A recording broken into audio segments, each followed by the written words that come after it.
Hare Krishna, my dear devotees. Welcome back to the daily readings of Srila Prabhupada's books, right here in Hythe, Kent, southeast England, just near the English Channel, where we've established a BBT haven, trying to put out Srila Prabhupada's sound vibration in different ways,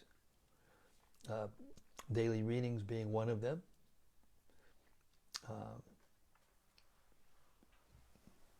The Śrīmad-Bhāgavatam Mahima Stotram by Srila Sanatana Goswami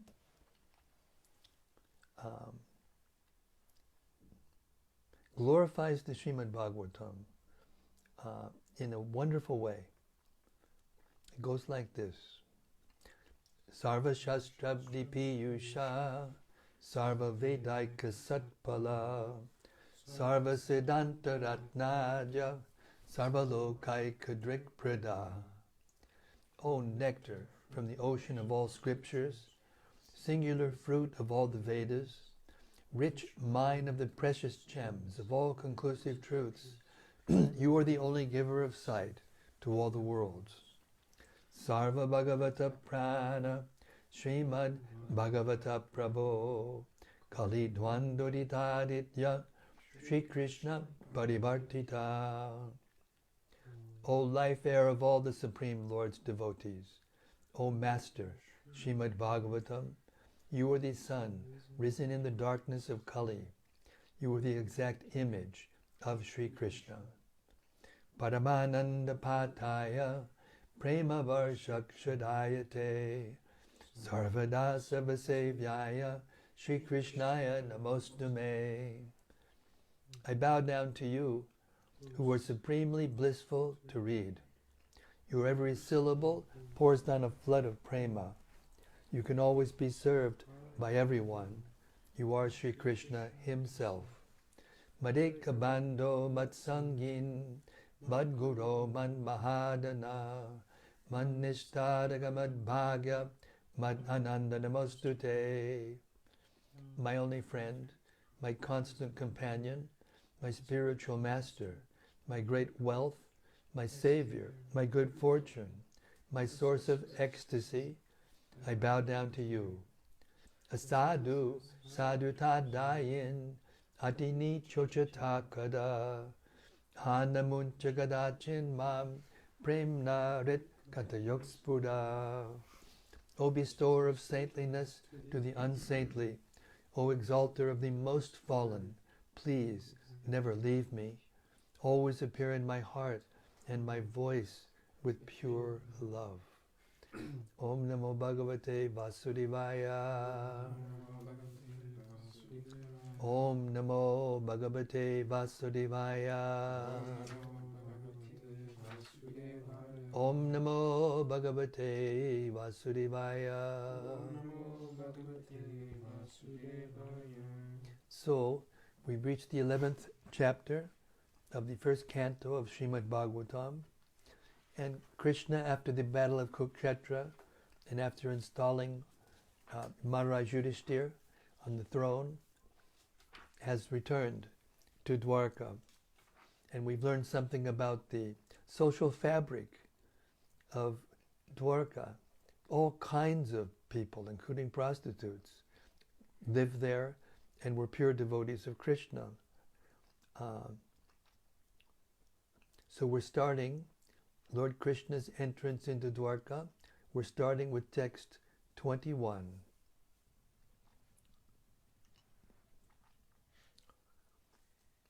Lord Kṛṣṇa, the personality of Godhead, approached them and offered due honor and respect to each and every one of the friends, relatives, citizens, and all others who came to receive and welcome him.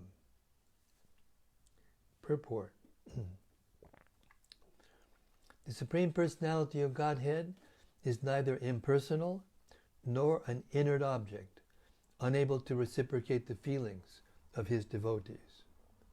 Here the word yatha vidhi, or just as it behooves, is significant. He reciprocates just as it behooves with his different types of admirers and devotees. Of course, the pure devotees are of one type only, because they have no other object of service but the Lord. And therefore the Lord also reciprocates with such pure devotees, just as it behooves. Namely, he is always attentive to all the matters of his pure devotees. There are others who designate him as impersonal, and so the Lord also does not take any personal interest. He satisfies everyone in terms of one's development of spiritual consciousness. And a sample of such reciprocation is exhibited here with his different welcomers. Text 22.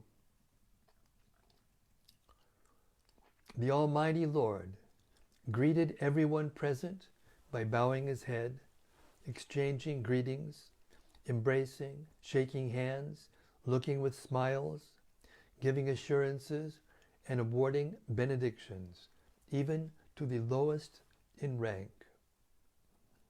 Purport.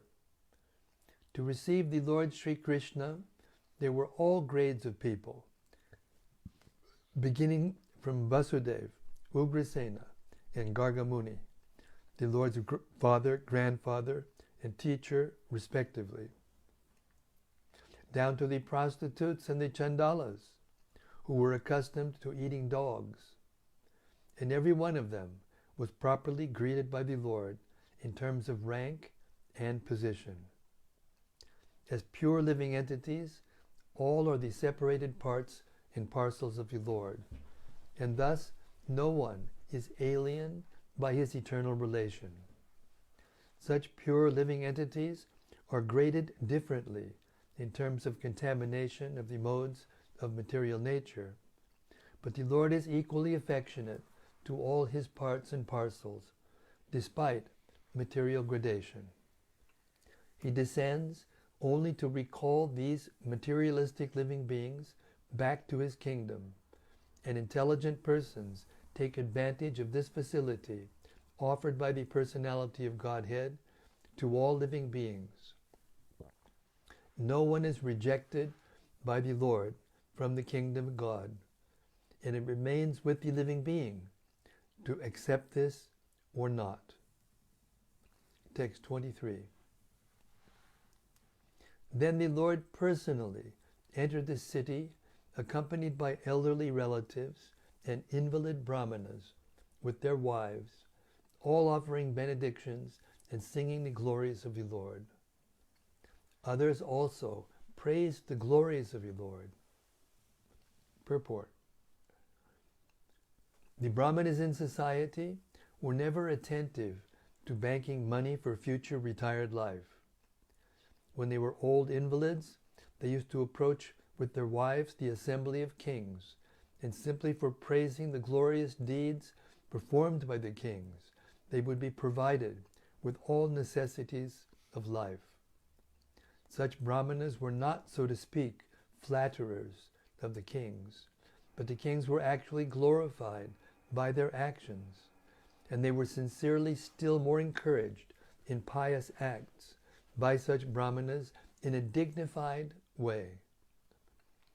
Lord Sri Kṛṣṇa is worthy of all glories, and the praying brahmanas and others were glorified themselves by chanting the glories of the Lord. Text 24.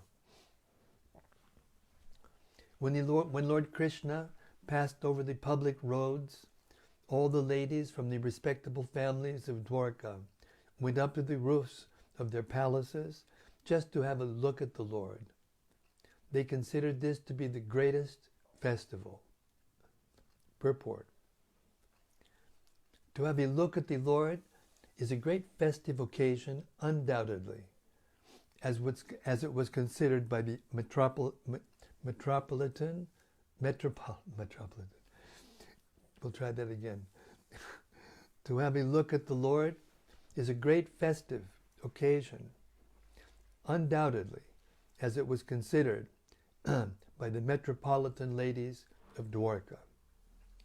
This is still followed by the devout ladies of India, especially during the days of the Julan and Janmashtami ceremonies. The ladies of India still throng up in the greatest number at the temple of the Lord, where his transcendental eternal form is worshipped. The transcendental form of the Lord installed in a temple is not different from the Lord personally. Such a form of the Lord is called Archa Vigraha, or Archa Incarnation, and is expanded by the Lord by his internal potency just to facilitate the devotional service of his innumerable devotees who are in the material world.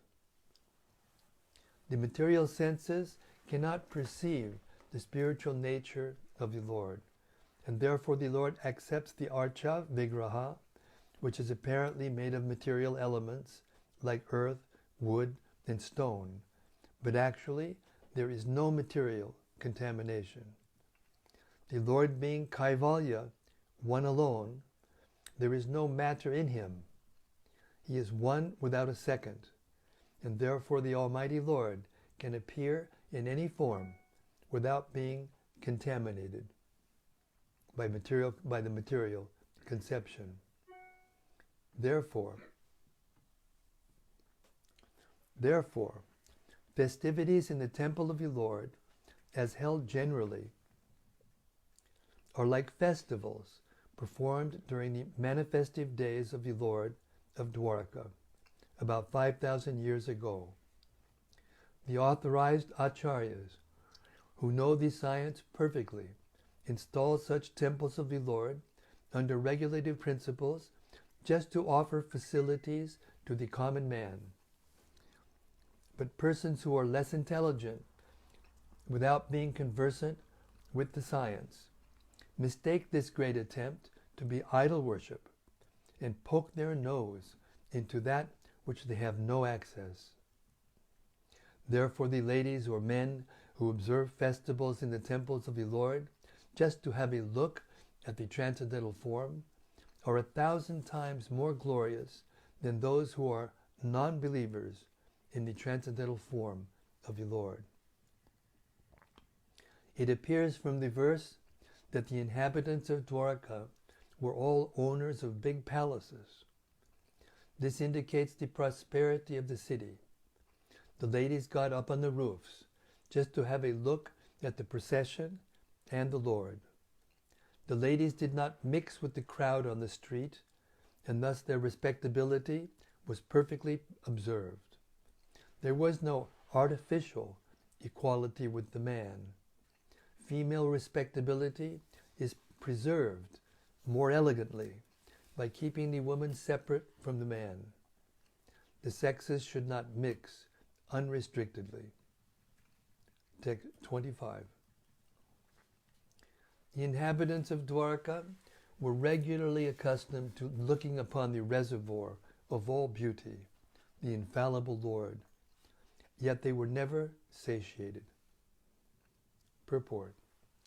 When the ladies of the city of Dvārakā got up on the roofs of their palaces, they never thought that they had previously many times seen the beautiful body of the infallible Lord. This indicates that they had no satiation in desiring to see the Lord. Anything material seen for a number of times ultimately becomes unattractive by the law of satiation. The law of satiation acts materially, but there is no scope for it in the spiritual realm. The word infallible is significant here because although the Lord has mercifully descended to earth, he is still infallible. The living entities are fallible because when they come in contact with the material world, they lack their spiritual identity. And thus, the body materially obtained becomes subjected to birth, growth, transformation, situation, deterioration, and annihilation under the laws of nature. The Lord's body is not like that. He descends as he is, and is never under the laws of the material modes. His body is the source of everything that be, the reservoir of all beauties, because beyond our experience. His body is the source of everything that be, the reservoir of all beauties, beyond our experience. No one, therefore, is satiated by seeing the transcendental body of the Lord, because there are always manifestations of newer and newer beauties. The transcendental name, form, qualities, entourage, and so on are all spiritual manifestations, and there is no satiation in chanting the holy name of the Lord. There is no satiation in discussing the qualities of the Lord, and there is no limitation of the entourage of the Lord. He is the source of all and is limitless. Text 26. The Lord's chest is the abode of the goddess of fortune. His moon-like face is the drinking vessel for eyes which hanker after all that is beautiful. His arms are the resting place for the administrative demigods, and his lotus feet are the refuge of pure devotees who never talk or sing of any subject except his lordship. Purport.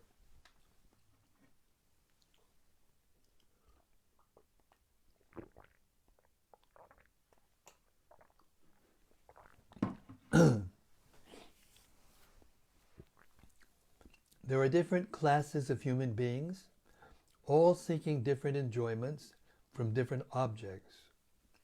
There are persons who are seeking after the favor of the goddess of fortune, and for them the Vedic literatures give information that the Lord is always served with all reverence by thousands and thousands of goddesses of fortune in the Chintamani Dham, the transcendental abode of the Lord, where the trees are all desire trees, and the buildings are made of touchstone. The Lord Govinda is engaged there in herding the Surabhi cows as his natural occupation. These goddesses of fortune can be seen automatically if we are attracted by the bodily features of the Lord. The impersonalists cannot observe such goddesses of fortune because of their dry, speculative habit, and those who are artists, overtaken by the beautiful creation, should better look to the beautiful face of the Lord for complete satisfaction. The face of the Lord is the embodiment of beauty. What is called beautiful nature is but his smile, and what are called the sweet songs of the birds are but specimens of the whispering voice of the Lord. There are administrative demigods in charge of departmental service of cosmic management, and there are tiny administrative gods in the state service. They are always afraid of other competitors, but if they take shelter of the arms of the Lord can protect them always from the attacks of enemies. A faithful servant of the Lord, engaged in the service of administration, is the ideal executive head and can well protect the interests of the people in general. Other so-called administrators are symbols of anachronisms, leading to the acute distress of the people who were governed by them. The administrators can remain safely under the protection of the arms of the Lord. The essence of everything is the Supreme Lord. He is called the Saram, and those who sing and talk about him are called the Sarangas, or the pure devotees.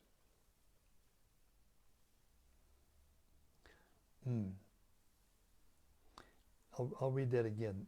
I mispronounced that word. The essence of everything is the Supreme Lord. He is called the Saram, and those who sing and talk about him are called the Sarangas, or the pure devotees. The pure devotees are always hankering after the lotus feet of the Lord, which have a kind of honey that is transcendently relished by the devotees. They are like the bees who are always after the honey. Srila Rupa Goswami, the great devotee Acharya of the Gaudiya Vaishnava Sampradaya, has sung a song about this lotus honey, comparing himself to the bee. O my Lord Kṛṣṇa, I beg to offer my prayers unto you. My mind is like the bee, and it is after some honey. Kindly, therefore, give my bee mind a place at your lotus feet, which are the resources for all transcendental honey. I know that even big demigods like Brahma do not see the rays of the nails of your lotus feet, even though they are engaged in deep meditation for years together. Still, O infallible one, my ambition is such, for you are very merciful to your surrendered souls. O Madhava, I know also that I have no genuine devotion for the service of your lotus feet. But because your lordship is inconceivably powerful, you can do what is impossible to be done. Your lotus feet deride even the nectar of the heavenly kingdom, and therefore I am very much attracted by them. O Supreme, Eternal, please, therefore let my mind be fixed at your lotus feet, so that eternally I may be able to relish the taste of your transcendental service. The devotees are satisfied with being placed at the lotus feet of the Lord, and have no ambition to see his all-beautiful face or aspire for the protection of the strong arms of the Lord. They are humble by nature, and the Lord is always leaning towards such humble devotees. Text 27. As the Lord passed along the public road of Dvārakā, his head was protected from the sunshine by a white umbrella. White hair fans moved in semicircles. The showers of flowers fell upon the road. All this, his yellow garments and his garlands of flowers, made it appear as if a dark cloud was surrounded simultaneously by the sun, the moon, a rainbow, and lightning. Purport.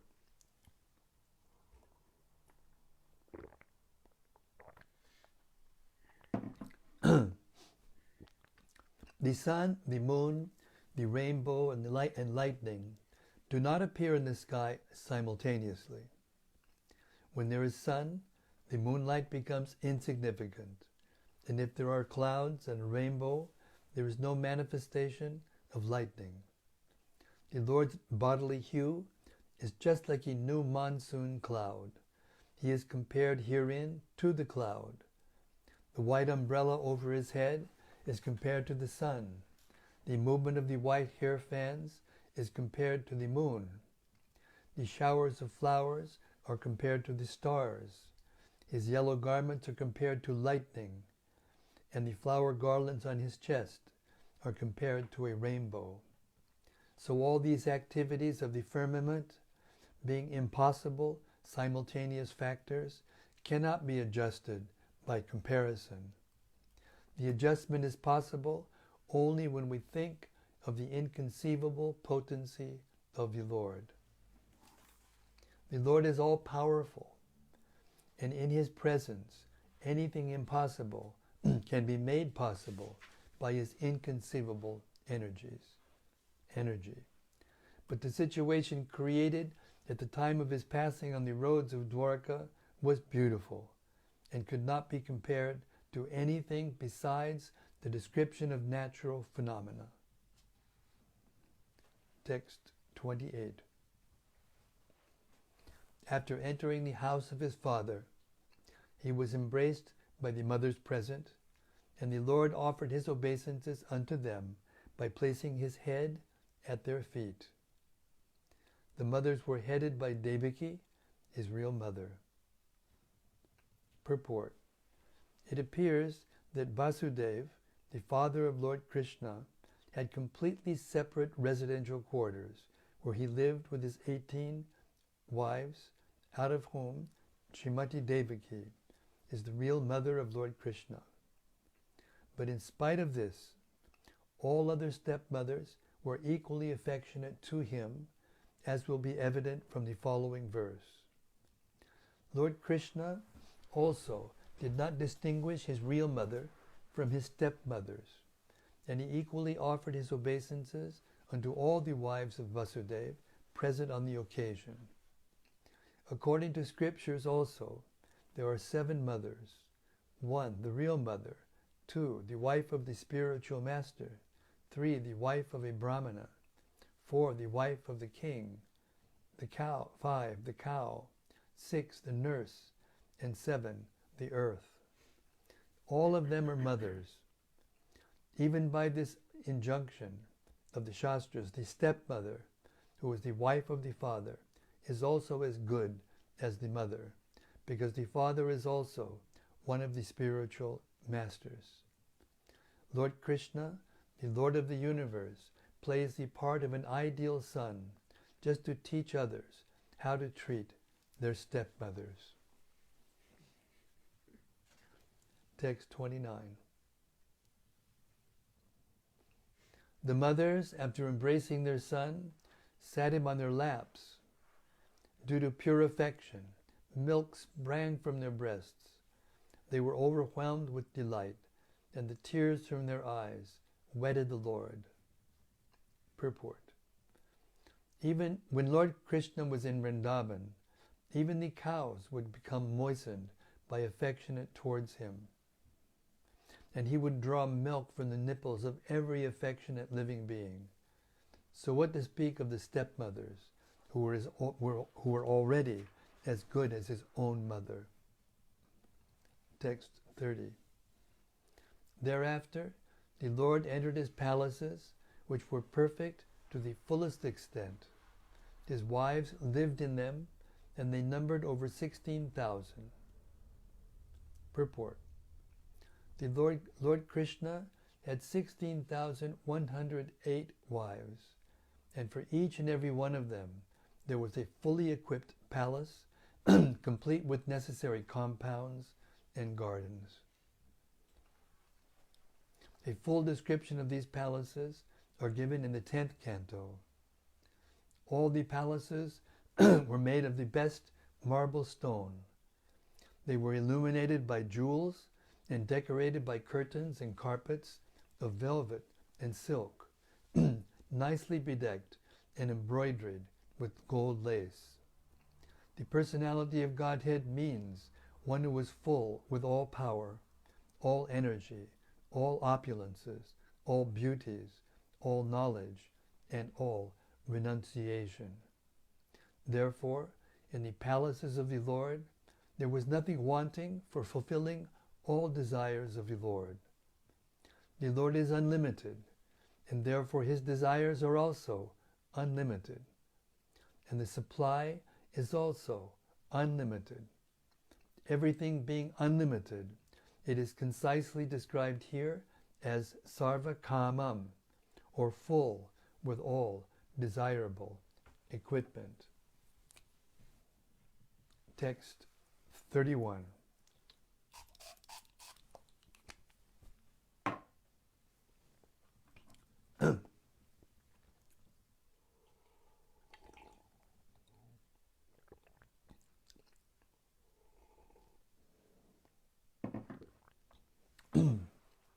The queens of Lord Sri Kṛṣṇa rejoiced within their minds to see their husband back home after a long period abroad. The queens got up at once from their seats and meditations. As was socially customary, they covered their faces shyly and looked about coyly. Purport. As mentioned above, the Lord entered his home palaces occupied by 16,108 queens. This means that the Lord at once expanded himself in as many plenary expansions as there were queens and palaces, and entered in each and every one of them simultaneously and separately. Here is another manifestation of the feature of his internal potency. He can expand himself in as many forms of spiritual identity as he desires, even though he is one without a second. It is confirmed by the Shruti mantra that the Absolute is one alone, and yet becomes many as soon as he so desires. These manifold expansions of the Supreme Lord are manifested as plenary and separated portions. The separated portions are representations of his energy, and the plenary portions are manifestations of his personality. Thus, the personality of Godhead entered into each and every one of the palaces of the queens. This is called Vaibhava, or the transcendental potency of the Lord. And because he can do so, he is also known as Yogeshwar. Ordinarily, a yogi or mystic living being is able to expand himself at utmost to tenfold expansions of his body. But the Lord can do so to the extent of as many thousands or millions as he likes.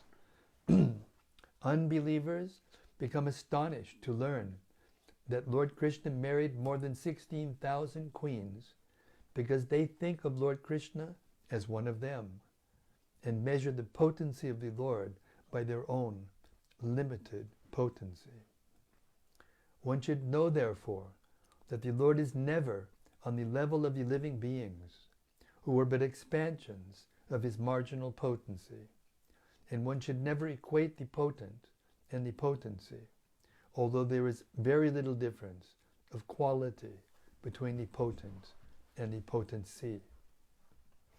The queens were also expansions of his internal potency, and thus the potent and his potencies are perpetually exchanging transcendental humors, known as the pastimes of the Lord. One should not, therefore, become astonished to learn that the Lord married so many wives. On the contrary, one should affirm that even if the Lord marries 16,000 million wives, he is not completely manifesting his unlimited and inexhaustible potency. He married only 16,000 wives and entered into each and every one of the different palaces just to impress in the history of the human beings on the surface of the earth that the Lord is never equal to or less than any human being, however powerful he may be. No one, therefore, is either equal to or greater than the Lord. The Lord is always great in all respects. God is great is an eternal truth. Therefore, as soon as the queens saw from a distance their husband, who had been away from home for a long period due to the battle of Kurukshetra, they all arose from the slumber of meditation and prepared to receive their most beloved. According to Yajnavalkya's religious injunctions, a woman whose husband is away from home should not take part in any social functions, should not decorate her body, should not laugh, and should not go to any relative's house in any circumstance. This is the vow of the ladies whose husbands are away from home. At the same time, it is also enjoined that a wife should never present herself before the husband in an unclean state. She must decorate herself with ornaments and good dress, and should always be present before the husband in a happy and joyous mood. The queens of Lord Kṛṣṇa were all in meditation, thinking of the Lord's absence, and were always meditating upon him The Lord's devotees cannot live for a moment without meditating on the Lord. And what to speak of the queens, who were all goddesses of fortune, incarnated as queens in the pastimes of the Lord at Dvārakā. They can never be separated from the Lord because He is always with them, either by His personal presence or by their trance. The gopis in Vrindavan could not forget the Lord when He was away in the forest cowherding. When the Lord boy Kṛṣṇa was absent from the village, the gopis at home used to worry about Him traversing the rough ground with His soft lotus feet. By thinking thus, they were sometimes overwhelmed in trance and mortified in the heart. Such is the condition of the pure associates of the Lord. They are always in trance, and so the queens also were in trance during the absence of the Lord. Presently, having seen the Lord from a distance, they at once gave up all their engagements, including the vows of women as described above. According to Srila Vishwanath Chakravarti Thakur, there was a regular psychological reaction on the occasion. First of all, rising from their seats, although they wanted to see their husband, they were deterred because of feminine shyness. But due to strong ecstasy, they overcame that stage of weakness and became caught up with the idea of embracing the Lord. And this thought actually made them unconscious of their surrounding environment. This prime state of ecstasy annihilated all other formalities and social conventions, and thus they escaped all stumbling blocks on the path of meeting the Lord. And that is the perfect stage of meeting the Lord of the soul, Sri Krishna. Srila Prabhupada ki jai. So believe it or not, we're at 7:46. That only took a couple of seconds. All right, we'll stop our reading here, and we'll start tomorrow at text 32. We get a clear vision, don't we, of what real love is. This is what real love is.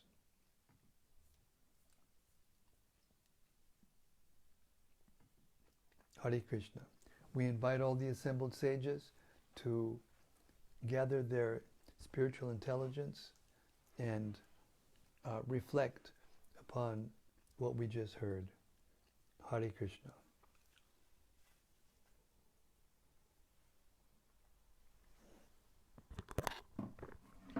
Our trusty Abhay is on the job.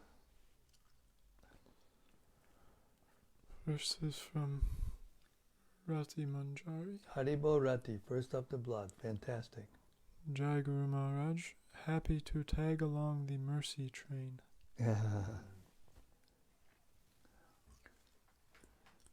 I'm like the caboose on that mercy train. Hare Krishna.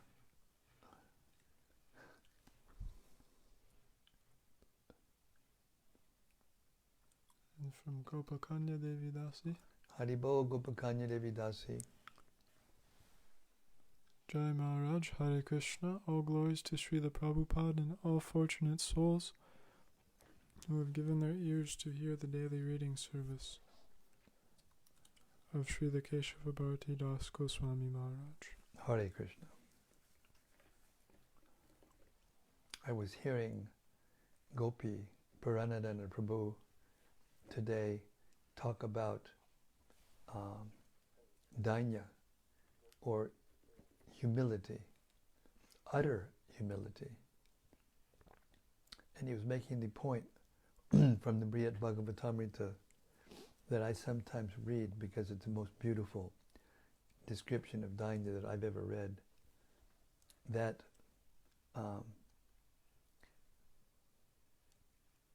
complete humility means that you actually consider yourself the most unqualified. Even if you are very qualified, Rupa Goswami, Sanatana Goswami, Bhagavatas Das Goswami, these are extremely qualified individuals. Yet when they approached the Lord, they spoke as if they were the lowest of the low. And the Lord's mind immediately flows towards devotees who are like that, especially as exhibited by the consorts of Kṛṣṇa in the spiritual world.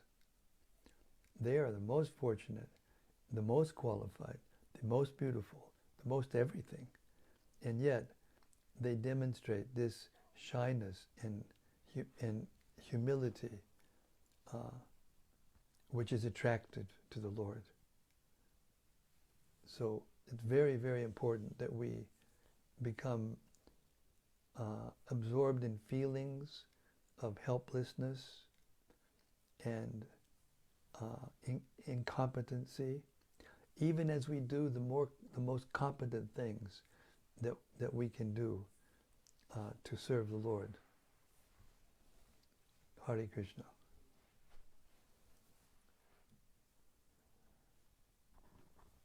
From Vijay Krishna Das. Yes, Vijay Krishna.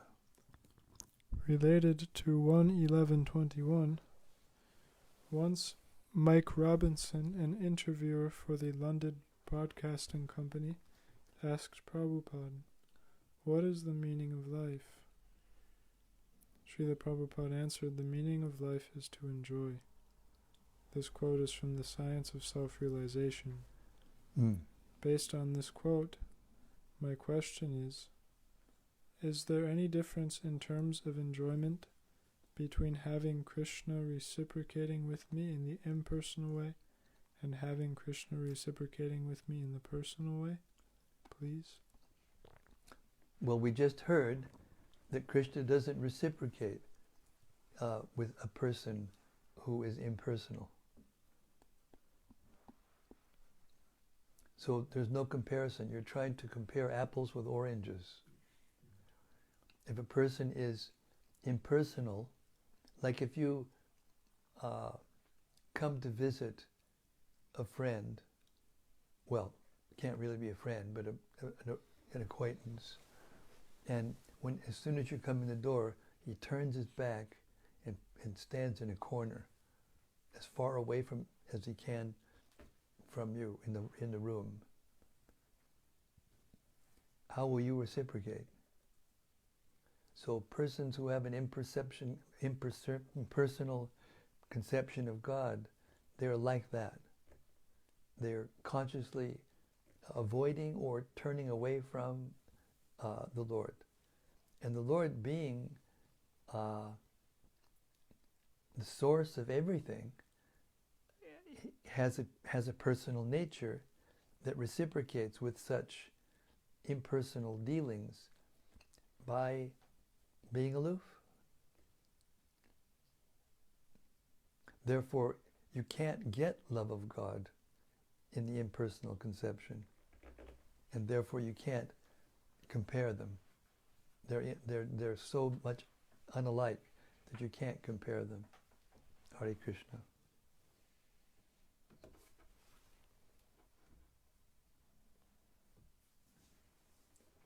From Daityari Hari. Daityari Hari Bo.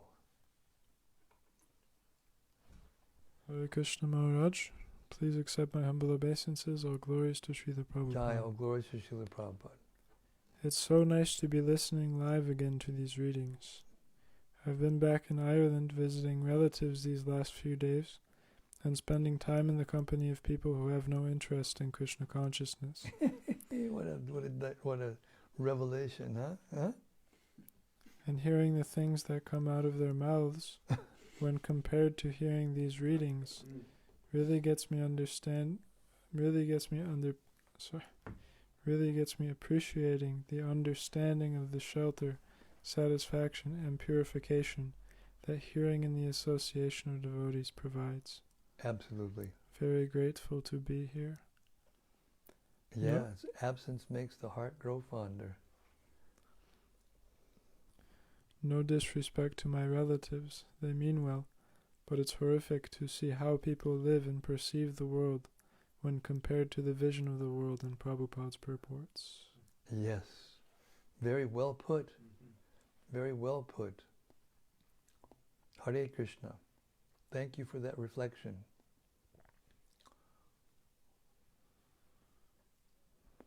These personal realizations really bring the philosophy to life, don't they?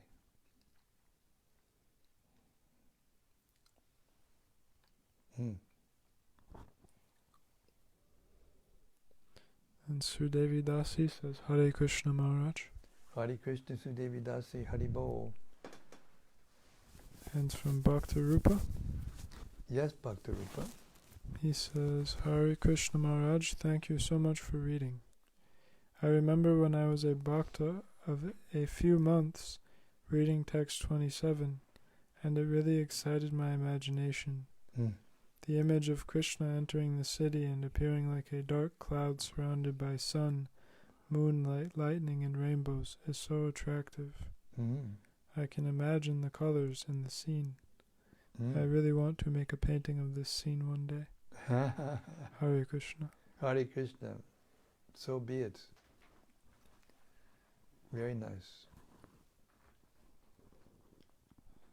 From Subbarao, Krishna is the source of all artistic talent and artistic beauty. Yeah. Just imagine all the birds and all their colors and songs that they sing, and how elegantly they fly, and whoa, amazing. And that's just a little touch of, Krishna's artistic sense, artistic ability. If a person can paint one picture of a bird that looks really like the bird, he's glorified. But what about the person who created all the birds? They ignore him completely. And that's what we were talking about before to Vijay Krishna's analogy between, or attempt to figure out the difference or the similarity between, impersonal and personal dealings. Hare Krishna. From Subbarao. Yes, Subbarao. Hare Krishna Maharaj, please accept my humble obeisances and all glories to Srila Prabhupada. Jai Srila Prabhupada. Thank you for enlightening us by reading the Śrīmad-Bhāgavatam every day and sharing your transcendental realization. Well, I don't know about transcendental, but Hare Krishna. According to my capacity, I'm trying to fly about 3 feet above the ground. Hare Krishna. From Anandamurti Devi Dasi. Jai Anandamurti. Hare Krishna Guru Maharaj and all assembled devotees, please accept my humble obeisances. All glories to Srila Prabhupada. Thank you so much for today's reading.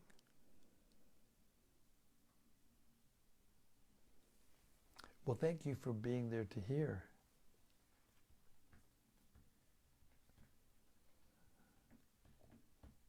And from Daitari, Hari.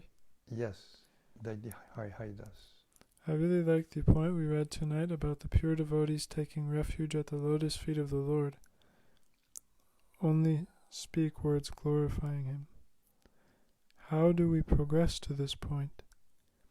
I find myself quite often talking things that have no connection to Kṛṣṇa, even around devotees, and it's difficult to see in my current condition how everything relates to Kṛṣṇa, and how what I'm saying and not saying is or isn't connected to progressing in Kṛṣṇa consciousness.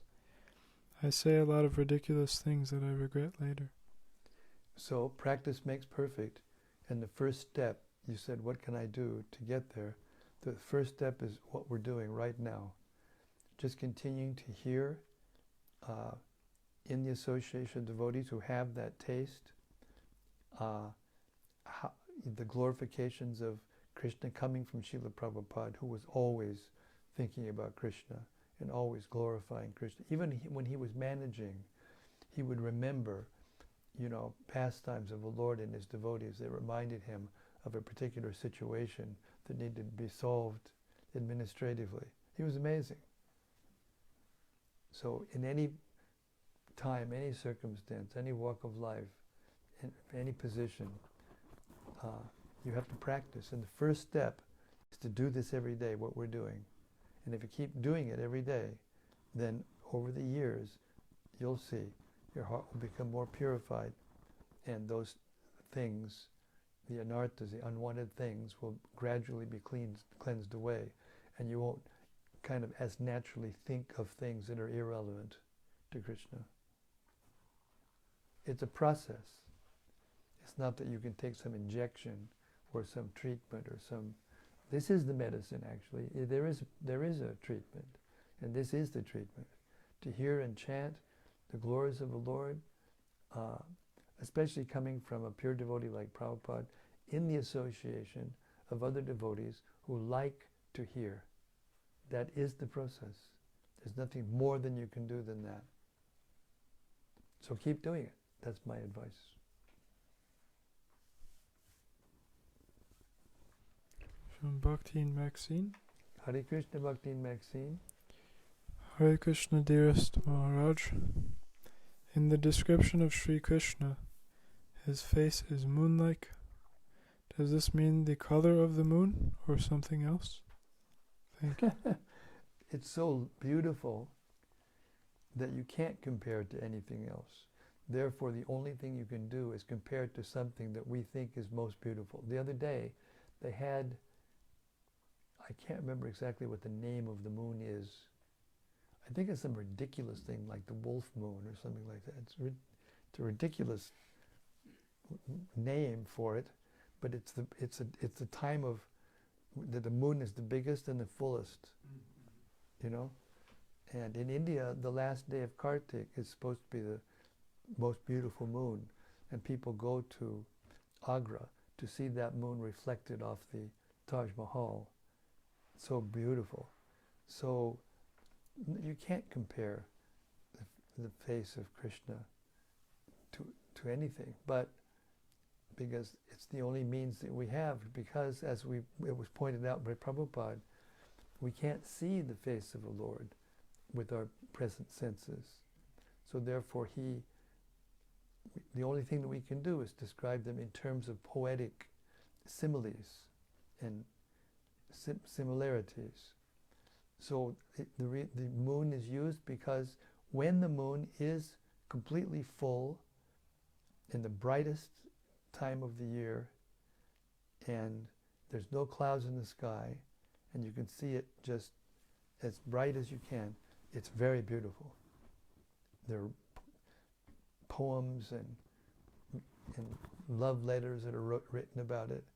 So that's it. You can't compare Krishna's beauty to anything but all of these beautiful things being able to be seen together at the same time. And that makes an impression on the mind and the heart and takes us in the direction of being able to fully appreciate just how unlimitedly beautiful Krishna is. Hare Krishna. From Gauranga Gopal. Haribol Gauranga Gopal. Hare Krishna Maharaj, thank you so much for reading tonight and for helping us getting steady in our spiritual lives by hearing so regularly and consistently. In the purport of text 31, Srila Prabhupada says, quote, he married only 16,000 wives and entered in each and every one of the different palaces just to impress in the history of the human beings on the surface of the earth that the Lord is never equal to or less than any human being, however powerful he may be. Unquote. Such a brilliant point. Prabhupada helps us to do a total shift in the way we understand Krishna. I am personally guilty of atheism, because when I hear such activities of the Lord, a little voice in my head tells me that it mustn't be true. It's impossible. Prabhupada smashes our doubts, though by logic. In more recent history, the king with the most wives was King Solomon of Israel, apparently with around 700 wives. I wonder if he only knew all of their names. Hare Krishna. Hare Krishna. What to speak of can be with all of them at the same time. Yes. Thank you. That was lovely reflection. Thank you very much. Vrajaloka. Vrajaloka, Haribo. Hare Krishna, dear Guru Maharaj, please accept my humble obeisances. All glories to Srila Prabhupada. Thank you for this wonderful reading. It was very nice to hear that the ladies of Dvārakā considered it the greatest feast to see the Lord. And later in one of the explanations, Prabhupada explained that no one is satiated by seeing the transcendental body of the Lord, because there are always manifestations of newer and newer beauties. And similarly, his name, form, qualities, and entourage manifest newer and newer beauties. As I listen to the daily readings, more and more beauty is manifested to me from the qualities of Kṛṣṇa and his associates. I pray that through regular hearing over time, Krishna's holy name will show me more and more of his beauty and sweetness. Your servant, Vrajaloka Devi. Hare Krishna, thank you very much. That was a lovely prayer. Thank you so much. Hare Krishna. And from Rati Manjari. Haribo Rati. Dear Guru Maharaj, please accept my respectful obeisances. Jai Ho. Tonight we heard many wonderful statements, some points that stayed with me. Artists are always looking for beauty in this world, and they will be fully satiated only by looking at the smiling face of the Lord. I thought it was wonderful also that in the purport of Śrīmad-Bhāgavatam 1.11.26, Srila Prabhupada wrote a complete translation of an ecstatic song by Srila Rupa Goswami. Again, considering that he probably wrote these purports within a few meters of Srila Rupa Goswami's Samadhi, I find this to be very special.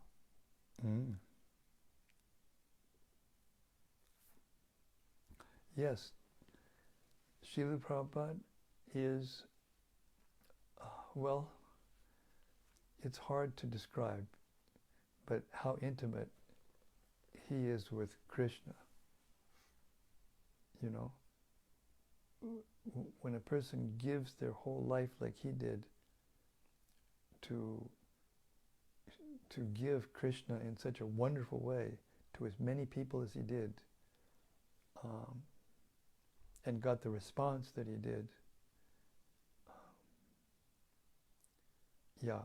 it's inconceivable. In other words, Kṛṣṇa is unlimitedly inconceivable, and the soul, being infinitesimal, is infinitesimally unlimited, or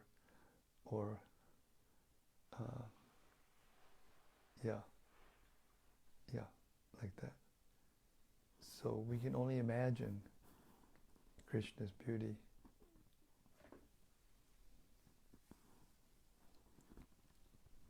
Hare Krishna. And the proof of it, I think, is that it's insatiable.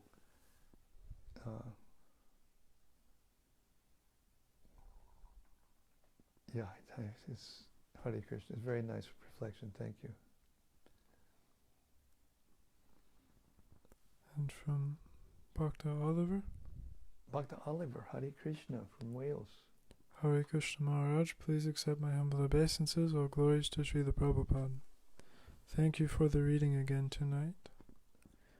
Really appreciating the attraction everyone has for Kṛṣṇa and the ever-freshness of Kṛṣṇa's entrance. There really is no one like Kṛṣṇa.